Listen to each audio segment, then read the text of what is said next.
Queridos irmãos espíritas, caras amigas, caros amigos, que nos acompanham pela Web TV Mansão do Caminho, nossos votos de muita paz. Estamos na expectativa da realização do nosso seminário no dia 7 de setembro, quando nossa casa completa 75 anos. E através da tela da memória, estive repassando esse dado do início dos nossos estudos espíritas há 7 décadas e meia, quando a ignorância a respeito do espiritismo chegava ao nível de verdadeira perturbação. Ainda me recordo que a coragem de alguém dizer-se espírita significava perder relacionamentos afetivos, amigos, posição social, lugar de trabalho e etc.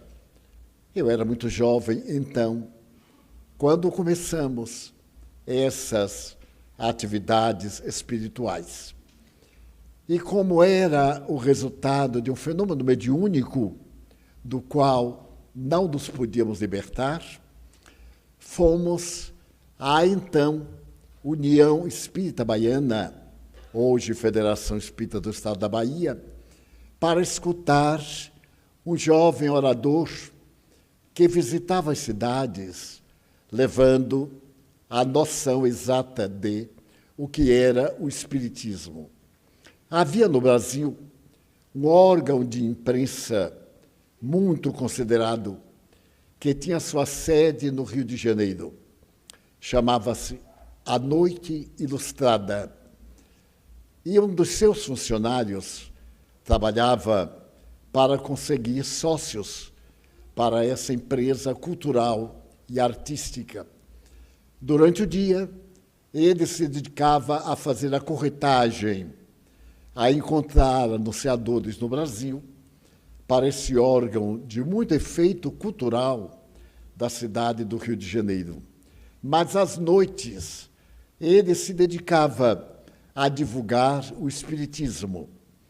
E naquele domingo, dia 4 de setembro, ele deveria proferir uma conferência na União Espírita Baiana, na sua atividade às 10 da manhã. Como eu frequentava, vez que outra, a União Espírita Baiana, na época, Salvador talvez tivesse 4 ou 5 centros espíritas de portas abertas ao público, o maior número era de grupos familiares, eu fui escutá-lo e fiquei deslumbrado. Eu contava 18 anos e aquele orador havia penetrado no âmago da minha alma. Eu nunca houvera ouvido um orador espírita. Aqueles que proferiam as conferências, então, seguiam a tradição. Antes da palestra, pegava-lhe um calhamaço de papel e lia de uma forma monótona, desagradável, que a maioria cochilava durante 1 hora, inclusive eu. Porque dizia, mas não dizia nada. E eu ia, porque todo mundo ia, mas não conseguia penetrar no âmago. E aquele rapaz, que na época tinha 31 anos, falou sobre Cristo Jesus. Eu tinha ideia que o espiritismo nada tinha a ver com o cristianismo. Mas o tema que ele havia escolhido foi muito peculiar. O encontro de Jesus com a mulher samaritana.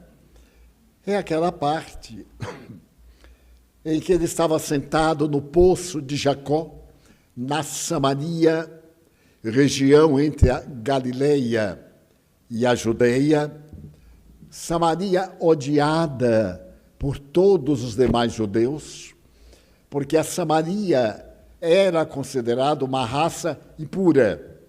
desde quando os assírios, conquistando Jerusalém, saíram da capital e avançaram tanto para o norte, a Galileia, como para o sul, a fim de alcançarem o mar.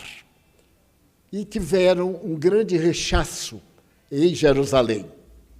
Então, eles recuaram a essa região neutra.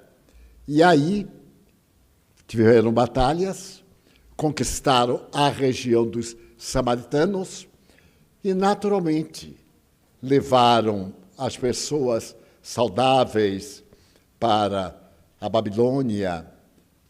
E aqueles que ficaram tiveram de sofrer o efeito da miscigenação racial.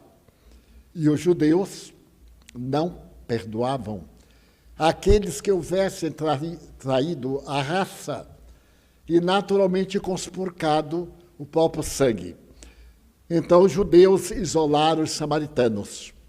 Por isso que, nas referências do Evangelho sobre os samaritanos, eles são sempre vistos como segunda classe do povo. E essa divergência era tão grave que os judeus proibiram aos samaritanos de visitar o templo de Salomão.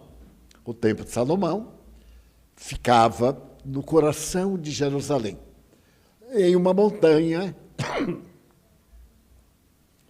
que bordeja um dos córregos mais famosos da capital de Israel. Naquela oportunidade, como era natural, estando ali aquela raça diferente, o biótipo humano samaritano, samareu, era bem diverso do tipo israelita. E desta forma, eles ficaram sitiados por inimigos da sua raça e por inimigos que invadiram o seu território. Mas mantiveram seu contato com Deus.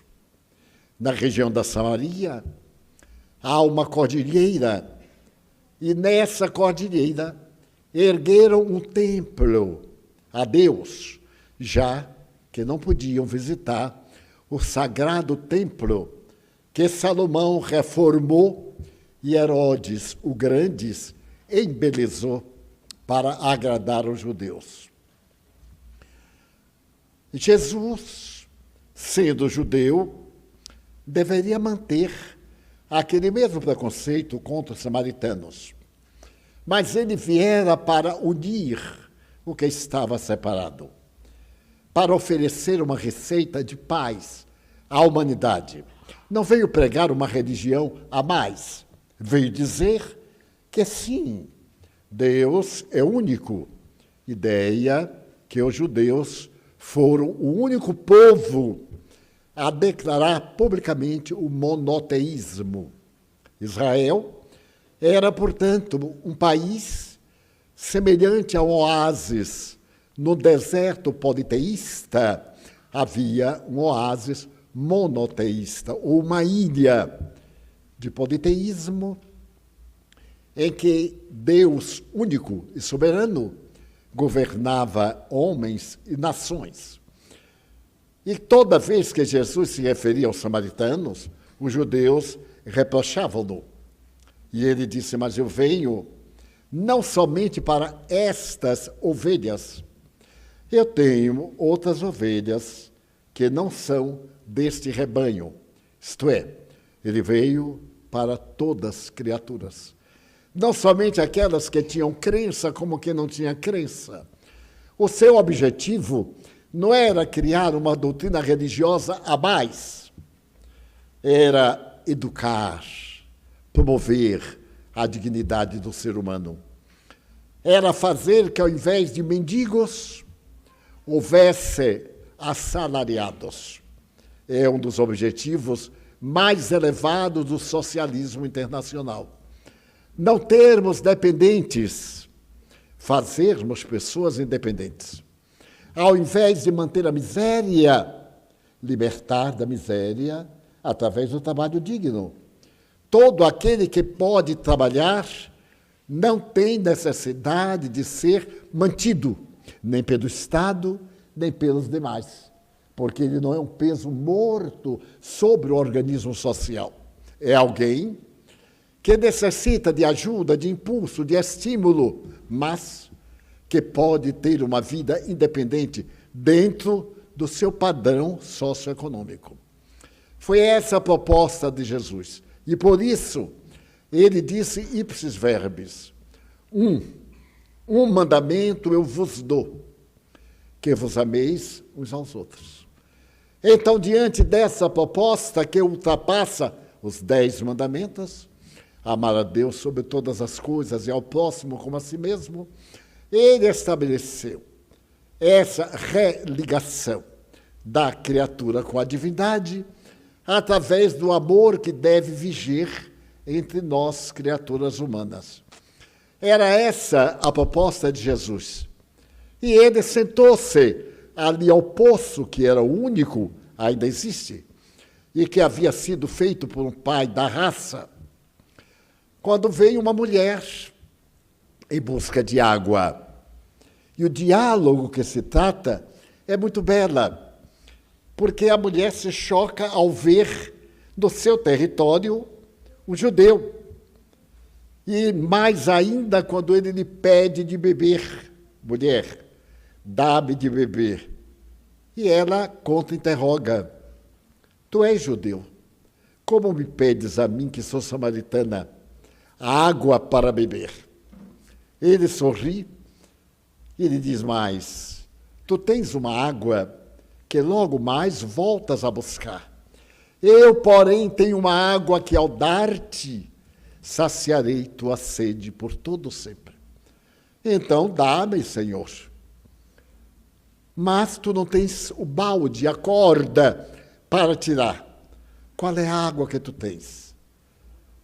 E ele responde suavemente, que o ódio, as distâncias que existem entre as criaturas desapareçam, que a dor de um seja a solidariedade de outro, e a necessidade de alguém prevaleça acima das suas posições sociais, econômicas e morais.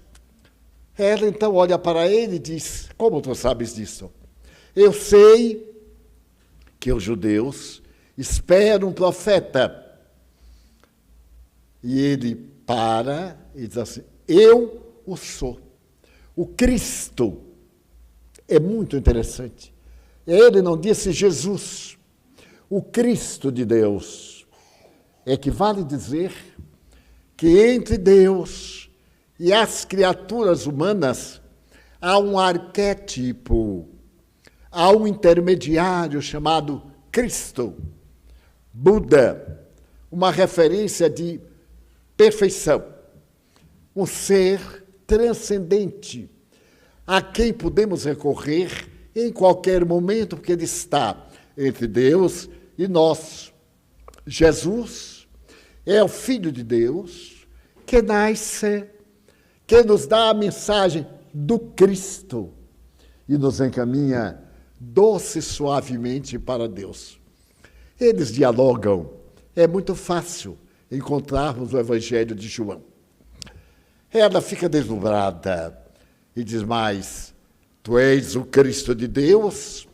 Sim, eu o sou, porque Jesus era o médium de Deus. Para que Deus entre em contato conosco, necessita de uma indução paranormal, de uma energia, de uma vibração. Eu faço um apelo a Deus, tenho fome, ajuda-me, e vem alguém me socorrer em nome de Deus. Ele se utiliza de alguém para me atender. Eu estou na escuridão, necessito de uma diretriz, e alguém se propõe a acender a luz do conhecimento para me libertar da estupidez, da ignorância. Dessa forma, aquele jovem de 31 anos vem fazendo essa abordagem que eu não conhecia. Porque então eu era católico e conhecia o Novo Testamento da missa. Eu era sacristão e sabia o ato de ajudar a missa em latim, o que era um absurdo, porque eu sabia e sei até hoje todo em latim, mas eu não sei o que é. Então eu falava uma coisa que eu não tinha a menor ideia. Por exemplo, o sacerdote chega, volta-se, abre os braços e diz: introibad ad altare Dei. Entrai na casa de Deus. Foi João 23, que no grande concílio obrigou que se falasse o idioma nacional. Por que eu tenho que falar latim? Que não é meu idioma, que não foi o idioma de Jesus. Jesus falava o arameu, era um dialeto. O idioma era o hebraico. Mas como o povo era constituído de 12 tribos, cada tribo falava o seu dialeto e também um pouco de hebraico. Jesus falava, portanto, um dialeto que era a linguagem do povo e certamente arranhava o hebraico, como também um pouco de grego era muito comum, e um pouco de latim, porque era a língua imposta pelo Império Romano que governava 90% do mundo conhecido. Mas esse latim, como até hoje, era o chamado latim popular, o latim dos soldados, das legiões. Não era o latim das 7 colinas romanas, o latim de Cícero, o latim extraordinário dos filósofos, dos guerreiros, como Júlio César. Júlio César, esse guerreiro que se considerava divino, falava tão bem o latim que, além de haver conquistado o mundo conhecido, deixou também algumas obras em latim, uma das quais é chamada As 4 Idades. A outra é muito célebre, a travessia do Rubicon. O Rubicon é um rio que dificultava as conquistas. E César, no triunvirato, quando ele e mais 2 governavam Roma, atravessou o rio e legou para a humanidade uma das técnicas de batalhas mais extraordinária. Era, portanto, um grande iniciado cultural. E ainda tinha o latim da literatura. Então, o latim que ainda hoje se fala mesmo em Roma é o latim popular, da soldadesca, das legiões. Então, aquele jovem dissertava este encontro entre Jesus e uma pagã, uma mulher que não pertencia à sua grei, mostrando que todos nós temos direito ao reino dos céus, que é a paz íntima, a paz da consciência. Não adianta estarmos em paz. Do ponto de vista sociológico, o Brasil está em paz. Nunca houve tanto assassinato como agora. Nunca houve tanto feminicídio, assassinato de mulheres, por homens que não são homens. São projetos de indivíduos que se candidatam à dignidade da civilização, mas são profundamente covardes. Assassinarem aqueles que o repudiam, aqueles que estão cansados de sofrer do machismo ou das suas patologias diferentes. E então ele mata, psicologicamente, ele está se matando. Ele está matando nele aquilo que ele reprocha no outro. É a psicologia do indivíduo. Quando vemos no Brasil o alto índice de homossexuais assassinados ou bissexuais odiados, até alguns de nós aplaudimos, porque nós temos o problema e ocultamos o problema. Então nós matamos no outro aquilo que detestamos em nós. Daí a vulgaridade diz sair do armário. Está trancado, está escondido, está fingindo não ter conflito, mas é uma pessoa confliteada. E quem de nós não o é, em determinados ângulos da existência? Jesus quebra todo o preconceito. A mulher foi presa porque adulterou. E daí? Mas o homem também adultera. E ele dá uma das lições mais belas que eu conheço, no pouco de filosofia que li. Quem entre vós estiver isento de culpa, apedreja. Para eu poder punir o agressor, eu tenho que não possuir a sua agressividade, porque senão sou hipócrita. Eu venho aqui, predico, falo sobre isso, e em casa eu sou outra pessoa. Eu sou um atormentado, uma pessoa de ego esfacelado. E a proposta de Jesus é um self generoso. Eu tolero a pessoa que comete um erro grave, porque também eu o cometo, mas não por isso. É porque, como dizia o apóstolo Paulo, eu faço tudo o que não quero, mas não consigo fazer o que eu quero. Que coragem ele teve de dizer isso, porque já olhávamos Paulo como não tendo problema, como não tendo necessidade de se alimentar, porque nós somos muito apegados ao mito. Porque eu sou espírita, porque eu sou médium, pessoas me perguntam, você come carne? Eu digo, como? Eu digo, não tendo legumes, eu como até tábua. A questão é sobreviver. Mas comer carne, eu digo, qual é o problema? O problema é digestivo, não é moral. Hitler era vegetariano. E uma gracinha de caráter. Stalin era vegetariano. E, no entanto, um dos seus decretos matou 3 milhões de pessoas à fome. Então, disse Jesus, não é o que entra pela boca que macula o coração. Notem que sabedoria, é o que sai da boca. Daí a gente deve fazer, mesmo que alguém seja, você é feio, a gente ri e diz assim, ele é pior do que eu. E fica rindo. Não vai se importar com uma palavra boba desta. Mas você não é como eu pensava. Claro que eu não sou como outro pensa. Eu sou como sou. Se alguém me quer bem, aceite-me como sou e não como gostaria que eu fosse. Porque é muito bom nós traçarmos dieta para os outros comerem. Olha, não pode comer isso, não pode comer aquilo. Eu tenho 95. Até tábua mofada eu já comi. Quando eu era criança, eu tinha asma. Até os 14 anos eu tinha asma. E meus pais, minha família, cuidou de tudo. Desde as superstições mais estranhas. Depois que minha mãe acabou tudo que era superstição que havia em Feira de Santana, alguém receitou que havia um produto eficaz.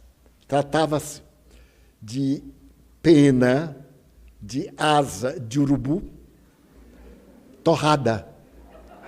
Então, a minha família era muito grande, nós éramos 13.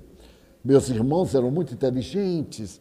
E 2 mais velhos foram para o matadouro dar pedrada e urubu. Até caírem penas. Caíram penas, levaram para casa. Mas o doente não podia saber, senão não valia. E minha mãe, carinhosamente, preparou aquele pó mágico e me deu em chá. Aqui está, portanto, alguém que sobrevive graças à asa de urubu. Com asma. Até hoje eu tenho esse efeito. Tenho problemas respiratórios, tenho problemas pulmonares, de reencarnação na qual eu me suicidei. Não tem nada a ver com essas fantasias. Em determinado período, no dia 4 de abril de 1792, em Paris, olha que chique, suicidar-se em Paris. Agora imagine de quem morreu. Morreu atropelado no Pau da Lima. Não é a mesma coisa. Então eu atirei-me ao Sena. E não sabia nadar. Ainda havia muito frio. E eu teria desencarnado. Mas é tão peculiar que eu sempre detestei água. Eu nunca tomei um banho de mar de mesmo. Morando na praia. Como nós morávamos na Cidade Baixa. O nosso quintal era a praia. Eu nunca entrei no mar até o joelho. Se eu fosse entrando, eu morria afogado se o joelho fosse coberto, graças a uma herança psicológica. Portanto, esse arquétipo daquele que foi afogado permanece em mim. Eu me afogo com um copo d'água. Tenho que beber água com cuidado. Daí, o Espiritismo veio da palestra daquele rapaz falar do Cristo Jesus. Não era um vulto da Bíblia. Era um filósofo ensinando a ter uma vida saudável.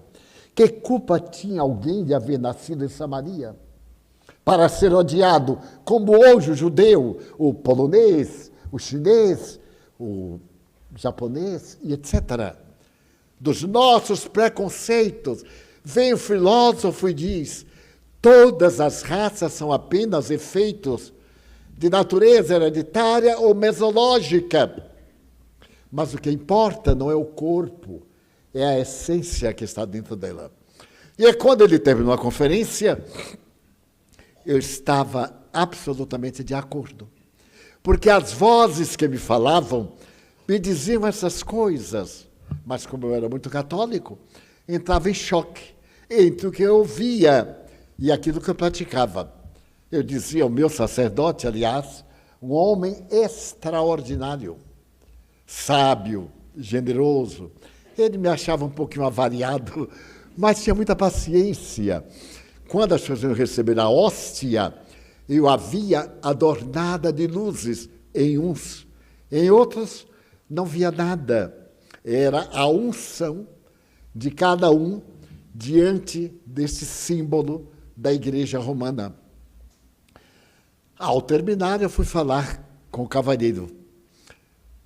Ele sorriu e me disse, exatamente assim, mas você ouviu tudo que eu falei? Eu digo, sim. Mas o que me chamou a atenção não foi exatamente o que você falou. Foi um personagem que eu vi com tais características e que muitas vezes confundia-me se era você que falava ou se era ele. Ele teve um choque e perguntou se poderia descrever com a maior naturalidade. Descrevi e ele disse, olha, Divaldo, é meu guia espiritual. Eu sou espírita há 10 anos. Sou baiano, que resido em Governador Valadares, em Minas Gerais, e realizo essas viagens. Você frequenta algum centro espírita? Eu disse, uma vez que outra, eu venho aqui à federação. E a esse rapaz eu devo, praticamente, a misericórdia de Deus para comigo. Porque ele pôs a mão em meu ombro e disse, mas você é tão jovem. Você já leu o livro dos Espíritos? Eu digo, não, eu não sabia que existia. E ele perguntou, onde é que nós poderíamos conversar? Eu não tinha família em Salvador e residia com Nilson em uma pensão que aceitava rapazes. E eu disse, olha, eu poderia pedir ao proprietário da pensão se ele permitiria levar uma visita por algumas horas. E eu lhe daria a resposta, se me desse o telefone do hotel. E foi muito curioso que, conversando com o casal amigo, logo depois, eu disse, ele ficou impressionado. Mas eu também não tinha ideia do que era mediunidade, simplesmente via. E quando eu perguntava, como é que você vê? Como é que você vê? Vendo. Aparece, desaparece. Eu vejo o que quero, mas também o que não quero. Aí o casal disse, traga lá em casa. Tomaremos um café, hoje é domingo, hoje é à noite, e vocês conversarão.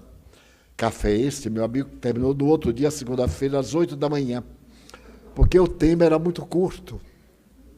E ele me disse, Divaldo, você deveria, com seus amigos, o casal, criarem um centro espírita. Eu disse, mas como é que cria? Reúnem-se, oram, pedem a proteção divina, porque aonde se orar chamando por Cristo, ele estará presente. Eu disse, então, você nos ajuda? Ele disse, ajuda. Nessa segunda-feira, ele foi à União Espírita Baiana e pediu o estatuto. E dentro desse estatuto, nós criamos o centro que ele deu o nome, Centro Espírita Caminho da Redenção. E me disse, será o caminho da sua e da redenção espiritual de quem desejar. Então fizemos o estatuto nessa outra noite. E estabelecemos, mas nós não tínhamos aonde ficar. Da residência desse casal, havia uma mangueira muito bela. E no dia 7 de setembro, às 10 horas da manhã, aquelas pessoas que nos conheciam, nós convidamos e criamos o Centro Espírita Caminho da Redenção, que fará 75 anos no próximo dia 7 de setembro. Mas logo depois, fomos ler.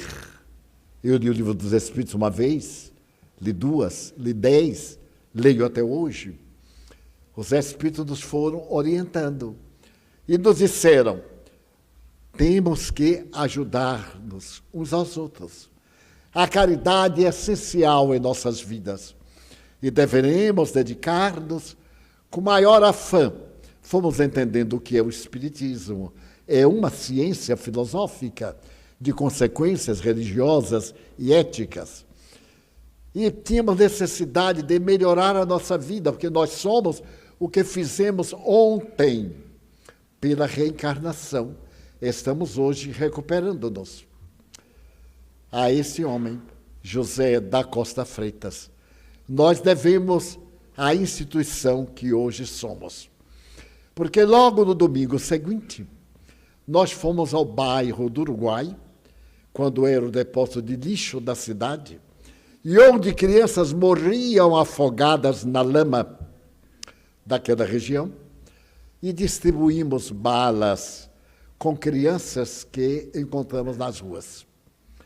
Esse gesto e outros deram nascimento à Mansão do Caminho, ao lar de crianças socialmente órfãs, sem pais pela morte e sem pais pelo abandono. A nossa primeira criança foi encontrada numa lata de lixo junto à porta da nossa casa, um edifício de 3 pisos que nós adquirimos na Rua Barão de Cotegipe, número 124. E daí para cá, nós passamos a nos dedicar a educar órfãos, inicialmente como orfanato, era a ideia da época.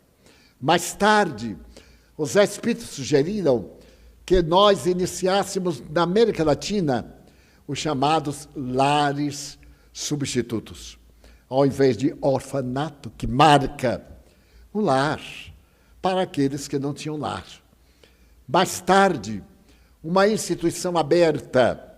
Nós mudamos aqui para esta área de 80 mil metros quadrados e começamos a edificar 15 lares, onde pessoas que exerciam a função de tia educavam as crianças. E os senhores podem imaginar que vieram crianças de todo lado, de todo tipo. Até do Rio de Janeiro nós recebemos 5 irmãos. E jamais tivemos qualquer preocupação em analisar as circunstâncias através das quais recolhiam-se em nossa casa. Mas como ética, todos sabiam a sua origem, as circunstâncias, à medida em que foram crescendo. Eu registrei 3 como filhos, Nilson também 3, porque foram os casos mais dolorosos. E nós criamos uma história, uma família, para localizá-los na vida, não serem o órfão, aquele apiedado, esse ser marginal, não, cidadão. Então nós temos cidadãos, desde servidores domésticos a universitários, que saíram das nossas mãos aqui ao Pau da Lima. Mas de imediato lembramos daqueles que estavam no rol da miséria e criamos um grupo de pessoas para atender esfaimados. Hoje nós temos 500 famílias classificadas com o objetivo de promoção. Mas que promoção? Nós podemos dar a uma anciã de 80 anos, que cuida de netos que as filhas e os filhos jogaram dentro de casa e fugiram. Então, nós temos, dessas famílias, mais de 10 mil que passaram pela caravana Horta de Souza. Mas o número de pessoas necessitadas aqui era tão grande que nós convidamos um amigo do Exército, que eu acreditava ser médico, para nos ajudar atendendo pessoas necessitadas. E criamos o nosso ambulatório, que já atendeu muito mais de 500 mil famílias, pessoas, nesse período. E logo, de imediato, criamos a nossa creche, quando foram deixadas crianças recém-nascidas no salão, na portaria, na rua, e nós sabíamos, íamos buscar. Então, hoje nós temos 13 instituições que trabalham em nossa casa, como se fossem 13 instituições espíritas. Criamos uma casa para partos gratuitos, para partos naturais. Já atendemos, nesse período, um número expressivo. E é curioso, eu saio raramente, às vezes vou a uma repartição pública, um lugar, e alguém diz, meu filho nasceu lá. E outrem, então fizeram uma foto daqueles que haviam nascido aqui na mansão, com nós outros. E assim nós fomos procurando atender às necessidades. Criamos uma creche linda.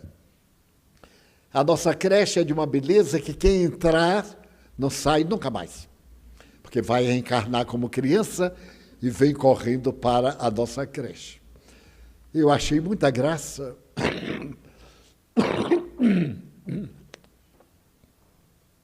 quando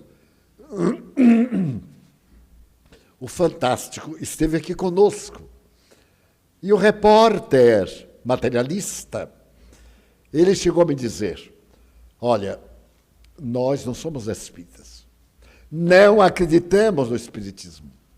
E eu disse, perfeitamente, qual é o problema? Você vai fazer uma reportagem contra, então você não é um homem digno.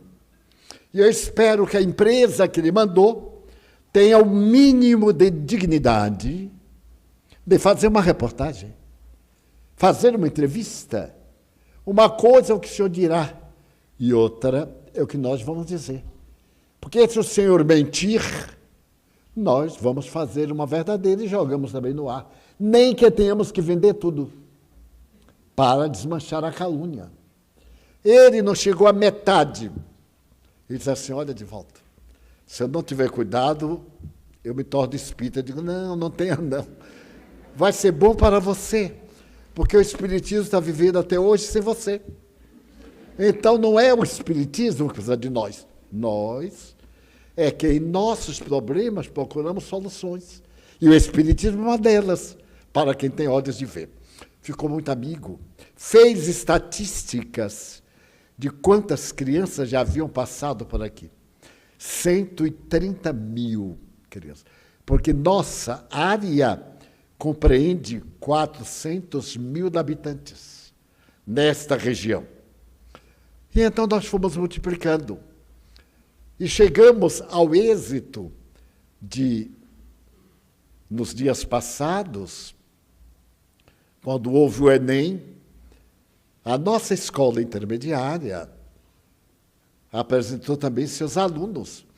E olhando as nossas possibilidades com os colégios de Salvador, os pagos, porque tudo, sem exceção, é grátis. Sem exceção, é grátis. E nós não admitimos, até pessoas, às vezes, inadvertidas, vêm visitar e dão dinheiro. Eu digo, não, muito obrigado. Noutra ocasião você dá. Deixe para depois. Porque não queremos viver do Espiritismo. Porém, viver para o Espiritismo. Somos pessoas assalariadas, eu aposentado, o nosso presidente na ativa, todos, para darmos Daí a nossa celebração com um seminário, objetivando a depressão e o estresse de ansiedade. E nós, eu estarei presente, doutor André Luiz Peixinho, espírita, o outro notável espírita, doutor Machado, psiquiatra, professor de psiquiatria da Universidade de Pernambuco, muito jovem, 31 anos, que estarão conosco. A minha parte vai ser uma viagem terapêutica, ao invés de falar de teoria que a gente já não aguenta mais, fazer uma experiência transcendental, uma viagem na busca das nossas origens. A terapia do autodescobrimento, a terapia que está em moda. Quem você é? Antes de qualquer tentativa, mesmo nas problemáticas das saúdes orgânicas, procurar ver como é a sua vida emocional, para ver qual é a raiz da sua enfermidade fisiológica. Então, no dia 7, nós estaremos esforçando-nos. E antes de vir, enquanto assinava, lembrava dessa terapêutica extraordinária. Nós vamos ter um encontro com o nosso guia espiritual, tete a tete. E ele que não venha, porque nós vamos buscá-lo. E ele terá que vir, ele já mandou um telegrama, eu ainda sou do tempo do telegrama, dizendo, se tu estiver bem, que ele veio. Eu digo, não, manda um WhatsApp, dizendo que você já está a caminho. Aí é mais elegante. Daí esse nosso empenho de convidar os interessados. Ele contribuirá com R$ 85, que nós estamos divulgando através de uma empresa pela internet, e a partir de terça-feira nós próprios estaremos distribuindo os convites. R$ 85, começa às 8h30 da manhã, termina às 1h30. Eu até expliquei aqui por que 1h30, porque podia terminar 1h, 12h30, mas aí a nossa cantina não venderia lanche. E o lanche está na alça de mira, porque Deus vai ajudar que todo mundo tenha muita fome. E nós estamos preparando cada lanche tão bom que logo depois do lanche Jesus está chamando cada um para o reino dos céus. Então, como nós temos muitos que virão de outros estados e de alguns países, amigos nossos, inscrevam-se, ofereçam a um amigo. Amanhã é o Dia dos Pais. E um amigo que passou por nós hoje disse, eu estou dando aos meus amigos um livro, Vida Feliz. Eu fiquei comovido, porque eu me lembrei quando lançamos este livro no Copacabana Palace, no Rio de Janeiro, há 40 anos. Joana Diana dizia, é pequeno. Ele cabe na bolsa, no bolso, na mente e no coração. E então já foram vendidos quase 300 mil. É o nosso best-seller. Então, que presente melhor do que amanhã darmos aos nossos filhos adultos o ingresso. Daí pode percorrer a internet. Quem tiver dificuldade, Thelma explica como é que faz, porque eu não entendo de nada. Toda vez que eu pego na internet, o computador dá problema. Quer dizer, problema do computador, é claro. Porque só quando eu pego é que ele atrapalha. Ele está ótimo. Eu já me sento com o ajudante. Porque na hora que eu toco, ele dá um problema. É coisa, ele detesta velho. É uma coisa impressionante. Então, todos estão convidados. Eu sei que aqui estão pessoas muito queridas do Rio Grande do Sul, Santa Catarina, do Rio, de Pernambuco, de Fortaleza.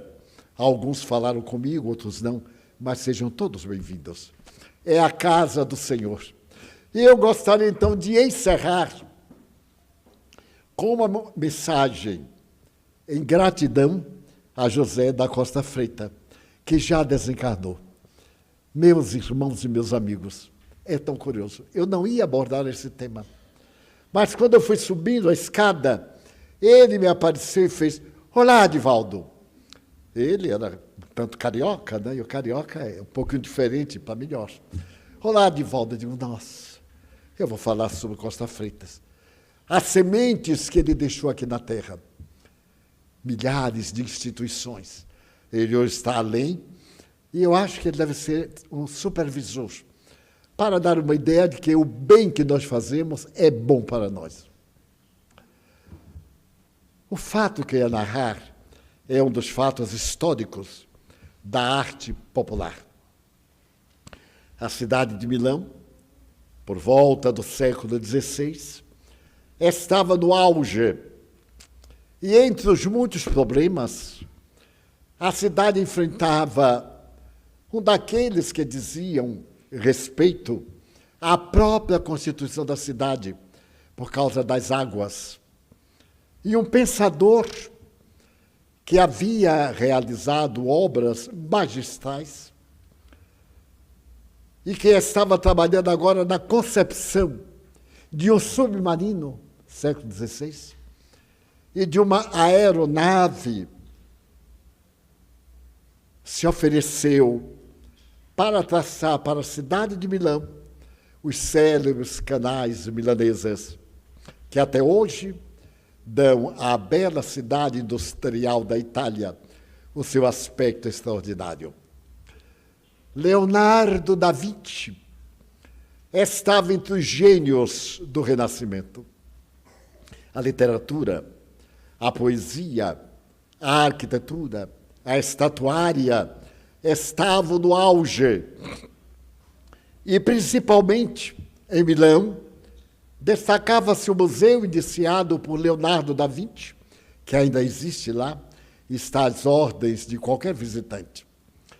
Quando uma ordem religiosa de Santa Maria della Graça contratou Leonardo para fazer um mural no salão imenso do refeitório da ordem.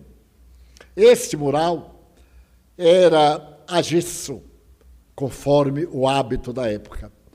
Se fazia o reboco da parede, uma camada de gesso, uma segunda camada a fresco. E enquanto o gelo ia secando, ou melhor, o gesso, o pintor ia deixando traço. E o gesso absorvia a tinta. Então era como se aquela camada toda ficasse pintada. E Leonardo da Vinci começou a fazer os estudos. Primeiro, como seria a disposição da mesa, para ninguém ficar de costas. Genial. Sempre à mesa, exceto de príncipes, alguns ficam de costas. E ele concebeu uma mesa de uma face. E o detalhe da mesa é tão notável que a toalha que foi colocada mostra o lado em que foi passado a ferro para a dobradura. No centro da mesa, já que eles eram 13, a figura de Jesus. E ele começou a pensar. O mais devotado discípulo era o mais jovem, João, evangelista. Johann, evangelista, era doce e amigo de Jesus. Daí foi chamado discípulo amado. Jesus o amou com uma dedicação tão especial que disse: este não morrerá como os demais. Todos foram assassinados, inclusive Judas, que se suicidou. Mas ele não. Ele morreu na senectude, com os 92 a 100 anos, na ilha de Patmos, para onde foi em exílio. Então ele imaginou João naquela ceia, o último jantar, aquela que precede Jesus lavando os pés dos discípulos, despedindo-se e dando-nos o legado da imortalidade. Fez cada desenho, concebendo como seria Mateus. Mateus era chefe de coletoria, era um homem culto, mas os outros eram pescadores. Um deles veio de uma cidade muito próspera da Judeia, chamada Quérios. Seu nome era Judas, Judas de Quérios, a cidade. E ele compôs, mas ele começou a imaginar como seria Jesus. Como seria o rosto deste homem que disse, não perturbeis as crianças, deixa que venham até mim. E vós outros, sede como tais, ingênuos, ignorantes do mal.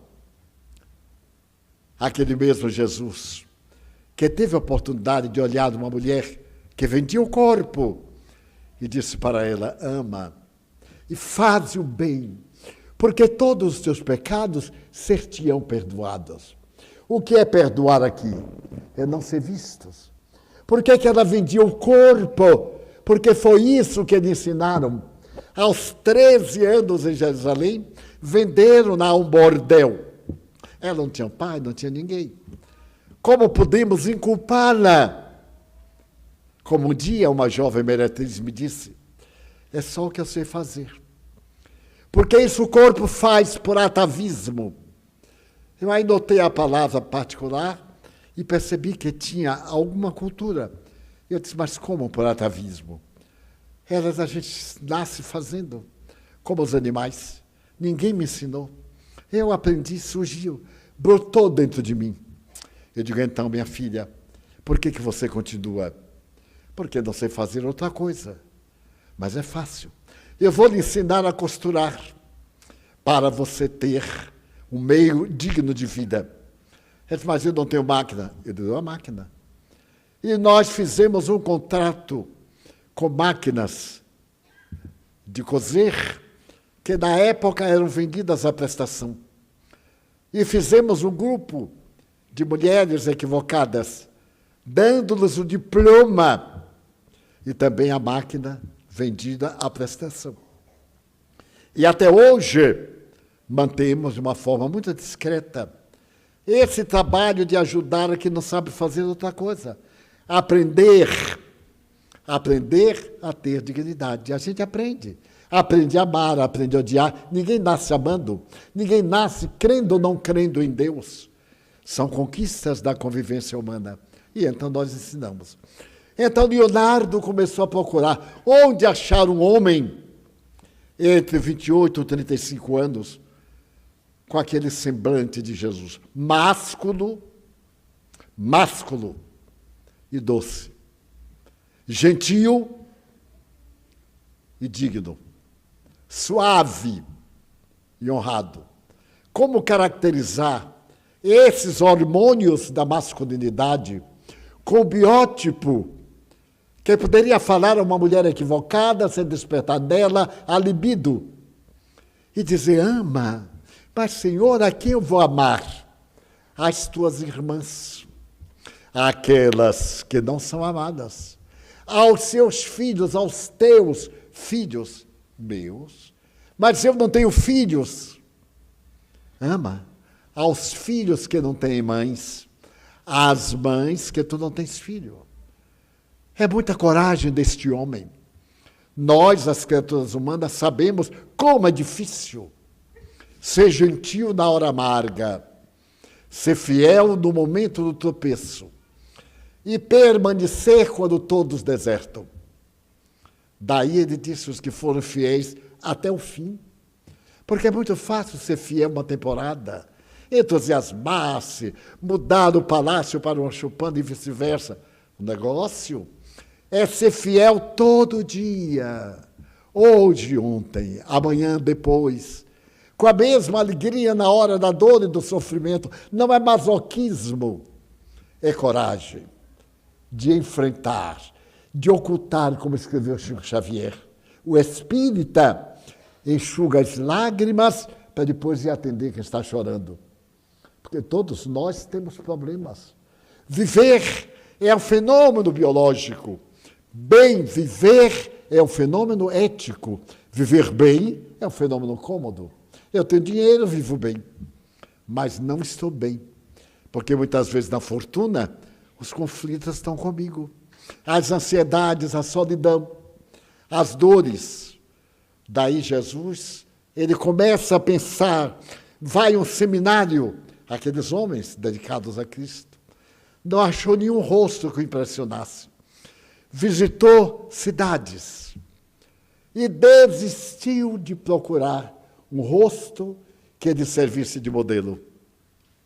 Ia recusar a obra, a parede já estava forrada. A primeira camada de gesso já havia sido posta. Era só de começar. Quando ele saiu caminhando pelos arredores de Milão e escutou o som de uma flauta doce. Eu me lembro de Zamfir. Zamfir foi o maior flautista do mundo no século XX. Até hoje é um gênio húngaro que comoveu a humanidade. Então, ele vai ao som daquela flauta leve, no ar, de uma manhã primaveril, e vê um jovem pastor de ovelhas soprando a flauta doce. Ele se encanta, mas quando ele olha o jovem, era Jesus. Aquele rosto, o nariz judeu, um pouco prolongado, o queixo terminado voluptuosamente, o cabelo partido do meio, encaracolado à nazarena. Era um rapaz. Havia nele uma beleza peculiar. E ele então perguntou, o que fazes? Sou pastor. Quanto ganhas? Nada. Eu pastoreio as ovelhas da minha família. E vives à custa dos teus pais? Sim. Ainda aqui em Milano, nós dependemos das tradições. E se eu te convidar para posares no meu ateliê, eu te pagarei uma importância muito expressiva. Depende de meu pai. Então, Da Vinci foi ao pai e contratou o jovem e deu-lhe uma bolsa de veludo com várias moedas de ouro. E o rapaz foi ao gabinete dele e posou aquele rosto que está na Divina Comédia, ou na Divina Ceia. E ele ganhou uma fortuna. Mas o convento de La Gracia estava com a outra parede desnuda e teve interesse de fazer ali um outro mural. Os milaneses amam tanto este mural que é considerado uma das 7 obras melhores do mundo, incluindo a Mona Lisa, que na Segunda Guerra Mundial os milaneses trouxeram sacos de areia e colocaram de um lado e do outro da parede, até cobrirem-na por causa de algum problema aéreo. E a igreja foi bombardeada, mas a parede sobreviveu intacta. Então, o que nós vemos hoje é o que Miguel Ângelo fez. Aquela igreja da graça de Nossa Senhora desejava ter o beijo de Judas e contratou Miguel Ângelo. Miguel Ângelo aceitou o desafio. Já tinha o rosto de Cristo, que era o mais importante. Mas como seria o rosto de Judas? Devemos perguntar como seria o olhar do amigo que vende o amigo, seja qual for a razão que se queira apresentar. Se ele queria apressar a revolução, se era uma traição, não interessa. Interessa o fato, ele vendeu. Ele foi ao sacerdote e vendeu por 30 moedas de prata. Como seria o rosto desse homem? Ele tinha que ter um conflito. Ninguém faz um ato desse e entorpece a consciência. Como seria a sua convivência? Então, o que fez ele? Foi a um cárcere em Milão. Os piores criminosos. O rosto era feio, era deformado, mas não era o que esperava Leonardo da Vinci. Por fim, ele desistiu de procurar o rosto de Judas. E certo dia, visitando uma prisão, mas sem interesse, ele passou por um dos cubículos do lado forte da prisão e viu, pela pequenina janela, alguém de costas olhando a grande janela. Mas esta parte estava dobrada sobre si mesmo. E isso dava algo estranho, nauseante, odiento, que ele parou. Era a primeira vez que um bandido lhe provocava um choque pelas costas. Parou, pediu ao diretor para entrar e ele disse, olha, é um dos criminosos mais perversos que já passaram pelo cárcere de Milão. Ele disse, mas eu quero ver esse homem. Então, entrou, o homem estava com algemas, com vários pedaços de ferro prendendo a parede, o semblante monstruoso, duro, severo. E ele então disse, encontrei meu Judas. Perguntou ao diretor se poderia contratá-lo conforme as leis. Ele pagaria ao homem uma importância para posar e desfrutar dos resultados depois. O diretor consentiu, foi firmado o contrato. E nos dias seguintes, Leonardo se transferiu para o cárcere. No primeiro dia, aquele ser monstruoso ficou à vontade com as suas expressões de ódio, olhando pela janela gradeada. Ao quarto dia, ele teve uma espécie de um surto, teve uma crise como epiléptica. E Leonardo pôde ver o seu rosto no momento da crise e o contraste com o rosto dele no seu estado de lucidez. Ao 10º dia, Leonardo disse, vamos parar. Não posso mais pintar você, porque aquele monstro saiu de você. Esse rosto não é aquele rosto que eu encontrei aqui. Cada hora seu semblante muda e eu não tenho como colocar isso. Então, o criminoso abaixou a cabeça e Leonardo percebeu que ele chorava. Mas o que passa? Você matou 2 meretrizes. Você destruiu a vida de alguns amantes delas. Você furtou, roubou, cometeu os crimes mais hediondos. Por que está chorando? E ele disse, não me conhece? Então, como eu vou conhecer um monstro como você? Eu sou o seu Jesus. Aquele Jesus que nunca tinha provado da libido, que nunca se tinha embriagado, que vivia da sua flauta doce dos rebanhos, que era ingênuo.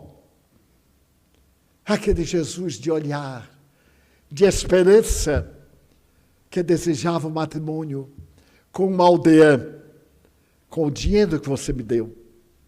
Você me destruiu, porque eu não sabia como gastar. Caí nas mãos de exploradores que me levaram para os antros de prostituição da cidade.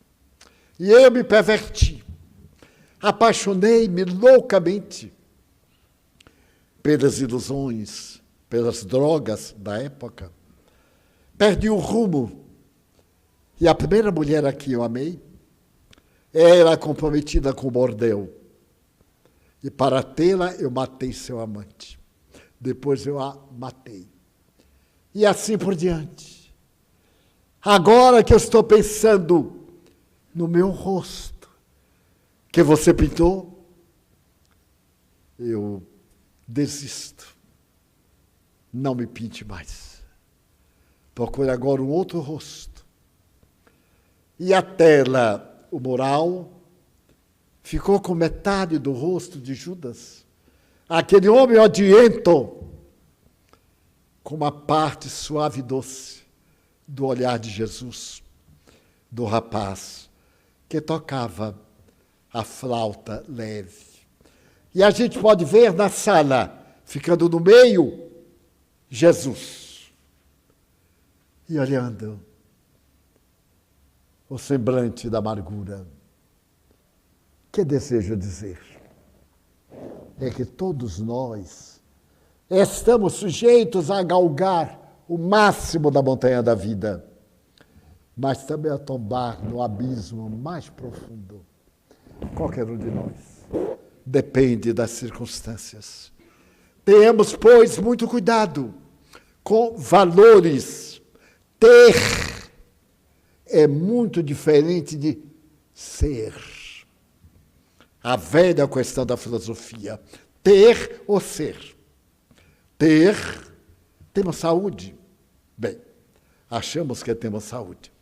Talvez eu esteja aqui com um câncer dos mais devoradores. Mas como ainda não me atendeu, não alcançou a rede sensível dos meus nervos, eu não sinto nada. E alguém pode estar deformado com um câncer e ser um anjo de Deus, ensinando as criaturas da terra a amar. Chico Xavier era cego de uma vista que ele cuidou durante 60 anos, sem reclamar. E certo dia estava com Arigó, cuja película de sua vida será lançada ainda no próximo mês. E o Dr. Fritz, incorporado a Arigó, diz: eu opero seu olho agora e você fica bom. E o Chico disse: não, senhor, não quero. Esse olho é uma dívida kármica. Eu usei mal a minha visão e vim com ele para me purificar. Se você me cura, a dívida continua e vai aparecer numa outra doença. Como eu já estou acostumado com a minha cegueira e a minha dor, eu prefiro continuar com ele. E morreu com o olho doente. E eu vi, lá em Congonhas do Campo, quando visitei Arigó, no dia 5 de janeiro de 1961, ele atender uma pessoa que estava com uma unha encravada. Uma unha encravada, foi lá para Arigó arrancar, e ele fez. Ele fazia todo o bem, atendeu mais de 2 milhões de pessoas de uma a uma. E desencarnou vítima de um acidente de automóvel, quando ele estava dirigindo em alta velocidade. O carro chocou-se com uma árvore e ele voltou à vida. Então, nós somos autores da nossa vida. Desejo deixar como mensagem: semeiem, semeemos. Claro, eu também desejo semear, mas guardando a certeza de que, mesmo que a semente caia no solo ingrato, entre pedras, entre cardos, no meio de sarça, se uma delas, germinar, ela nos devolverá muito mais do que todas aquelas que nós atiramos ao solo. Isto é, façamos o bem. Uma boa palavra, um aperto de mão. Somente podemos avaliar quando estamos necessitando. E como eu já necessitei muito, e continuo necessitando, de amigos, de orações, de pessoas gentis, que me ajudem a carregar a própria cruz. Então eu deixo esta mensagem de sermos fiéis até o fim. Vamos orar, pedindo a Deus que nos abençoe. Vamos pedir aos médiuns, portadores de energias saudáveis, para que atenuem as nossas angústias, as nossas dores, e para que possamos sair daqui alegres. O Evangelho é um hino de alegria. A palavra Evangelho vem de Evangelion, boas notícias. O Evangelho são boas notícias. Então, nós que recebemos essas boas notícias, saiamos daqui alegres. Se estivermos dispostos com a pessoa com quem nos relacionamos, deixe a disposição para lá e volta ao bem. Vamos então dizer: Senhor Jesus, nós te suplicamos, por nós próprios, abençoa-me abençoa-nos. Abençoa a nossa casa, um santuário que dedicamos a Ti. Aos nossos diretores, a administração de Mário Sérgio. Abençoa, Senhor, porque nós Te amamos e desejamos servir-Te com honorabilidade e honradez. Abençoa aqueles a quem amamos, nossos familiares, nossos afetos, os corações gentis. Abençoa os que nos odeiam. Sim, há na terra pessoas doentes e amargas que infelizmente ainda odeiam. Pedimos por essas pessoas, mas pedimos por aqueles que não suportaram as provações e suicidaram-se. Pedimos-te pelos suicidas, para que a tua misericórdia os alcance. Pedimos por aqueles que fazem o bem e não se deixem dominar pelas sombras da ignorância. Abençoa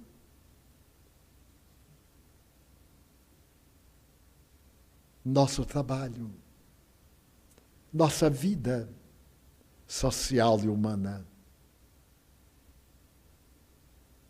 A água que Te expomos,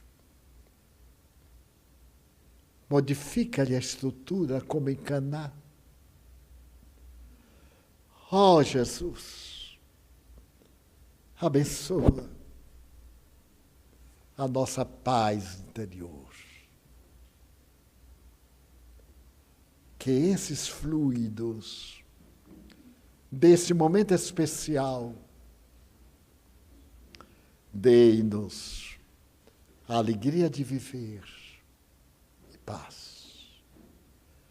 Agradecemos-Te esta hora de reflexões e pedimos-Te que nos acompanhes de volta aos nossos lares.